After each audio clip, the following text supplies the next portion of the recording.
कालपर्यंत जे चाललं होतं ते कदाचित सामान्य असेलही, पण आज पुण्यात जे घडतंय त्याने अख्खा परिसर हादरलाय। पिंपरी चिंचवडच्या फुगेवाडीत काल अचानक काही पोस्टर्स लागतात, श्रद्धांजलीचे पोस्टर्स। एक दोन नाही तर तब्बल 5।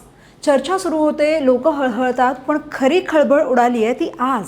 कारण दुसरा दिवस उजाडताच या पोस्टर्सची संख्या 5 वरून थेट 15 वर पोहोचली आहे। पण एका रात्रीत असं काय घडलं की आणखी 10 जीव गेले? पिंपरी चिंचवडच्या भागात अचानक असं काय घडतंय? एकामागून एक रहस्यमय मृत्यू होत आहेत आणि या मृत्यूंचं सत्र थांबायचं नाव घेत नाहीये। या सगळ्या प्रश्नांची उत्तरं जाणून घेऊया आजच्या व्हिडिओच्या माध्यमातून। नमस्कार, मी आकांक्षा आणि तुम्ही पाहताय लगावती।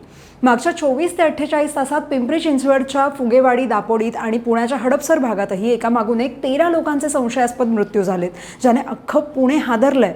या धक्कादायक घटनेची सुरुवात फुगेवाडीतल्या आझाद चौकात एकाच वेळी 5 नागरिकांचे श्रद्धांजलीचे पोस्टर्स लागल्यानं उघडकीला आली, ज्यामध्ये विजय राठोड आणि राजेंद्र राठोड या 2 सख्ख्या भावांचाही समावेश आहे। यातही सगळ्यात धक्कादायक आणि संशयास्पद गोष्ट काय माहिती आहे? या मृत पावलेल्या सगळ्यांसोबत रात्री एक सारखीच घटना घडली होती। हे सगळेजण रात्री अगदी व्यवस्थित घरी आले, पण घरी आल्यावर अचानक प्रत्येकाच्या तोंडातून फेस यायला लागला। त्यानंतर कोणी चक्कर येऊन थेट बाथरूममध्ये कोसळलं, तर कोणाचा हृदयविकाराच्या झटक्यानं जागीच मृत्यू झाला। पण या 13 जणांसोबत असं नेमकं काय घडलं? तर या प्रश्नाचं एकच उत्तर आहे आणि ते म्हणजे दारू। आता या प्रकरणाची सगळ्यात मोठी इनसाइड स्टोरी म्हणजे पुण्यात होणारं विषारी दारू कांड। पुण्याच्या दापोडी, फुगेवाडी आणि उरुळी कांचन भागात हातभट्टीची बेकायदेशीर दारू राजरोसपणे विकली जाते। याच भागात योगेश वानखेडे हा सराईत गुन्हेगार त्याची अवैध हातभट्टी चालवत होता। या वानखेडेवरती आधीपासूनच अनेक गंभीर गुन्हे दाखल आहेत आणि तो या भागात विषारी दारू वितरित करण्याचं मुख्य काम करत होता। प्राथमिक तपासात समोर आलेली सगळ्यात भयानक गोष्ट म्हणजे दारूची नशा वाढवण्यासाठी त्यामध्ये थेट मिथेनॉल सारखं जीवघेणं केमिकल मिसळलं गेलं होतं, ज्यामुळे माणसाचा काही तासातच मृत्यू होऊ शकतो आणि ह्यामुळेच ह्या 15 जणांचा जीव गेला।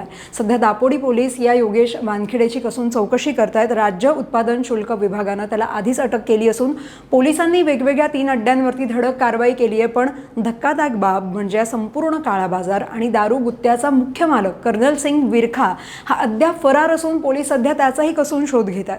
महत्त्वाची गोष्ट म्हणजे 15 मृतांमध्ये राठोड कुटुंबातले 2 सख्खे भाऊ विजय राठोड, राजेंद्र राठोड यांचा मृत्यू झाल्यामुळे त्यांचं अख्खं कुटुंब उद्ध्वस्त झालंय। शिवाय राठोड कुटुंबच नाही तर सुतारकाम करून कुटुंबाचा उदरनिर्वाह करणारे 44 वर्षीय बाबा शेख यांच्या निधनामुळे त्यांचा सुद्धा संसार उघड्यावर पडला। इलेक्ट्रिशियन असलेल्या 52 वर्षीय अकबर पठाण यांच्या निधनानं त्यांची एकुलती एक मुलगी पोरकी झाली आहे। बरं, मृत्यूचं हे जे तांडव आहे ते इथंच थांबलं नाहीये, यात अजूनही वाढ होण्याची शक्यता आहे। त्यात संपूर्ण घटनेत न्यूज मीडियातून समोर आलेली संतापजनक बाब म्हणजे सुरुवातीला दापोडी पोलीस आणि पिंपरी चिंचवड प्रशासनानं हा विषारी दारूचा प्रकार असल्याचं म्हटल्यावर थेट नकार दिला होता आणि कोणीही अधिकृत फिर्याद किंवा तक्रार दिली नाही असं कारण पुढे करत पोलिसांनी 15 पैकी काही मृत्यू हे वेगवेगळ्या नैसर्गिक कारणांनी झाल्याचा दावा केला होता।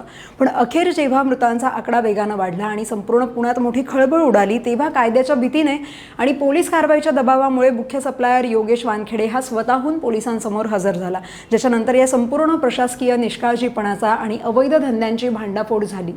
पोलीस तपासात धक्कादायक बाब समोर आली आहे की हे घातक मिथेनॉल थेट स्थानिक MIDCच्या केमिकल कंपन्यांमधून बनावट परवान्यांच्या आधारे बेकायदेशीरपणे चोरून आणलं गेलं होतं। या भयानक प्रकारानंतर आता कुठे जागा झालेल्या प्रशासनाने तात्काळ मोठी कारवाई करत परिसरातल्या 7 अवैध दारूच्या भट्ट्यांवरती थेट बुलडोझर फिरवून त्या जमीनदोस्त केल्यात। मात्र या संपूर्ण काळ्या साम्राज्याचा मुख्य मालक कर्नल सिंग विरखा हा राज्याची बॉर्डर ओलांडून शेजारच्या गोव्यात किंवा कर्नाटकामध्ये पळून गेल्याचा संशय असून त्यालाही पकडण्यासाठी पुणे क्राईम ब्रांचची 5 विशेष पथकं सध्या वेगवेगळ्या राज्यात रवाना झाली आहेत। अवैध अड्ड्यांवर बुलडोझरही फिरलाय, पण ज्या 15 जणांचे संसार उघड्यावर पडले त्यांचे घरातला कर्ता पुरुष गमावणारा राठोड आणि शेख कुटुंबांचे अश्रू पुसणार कोण?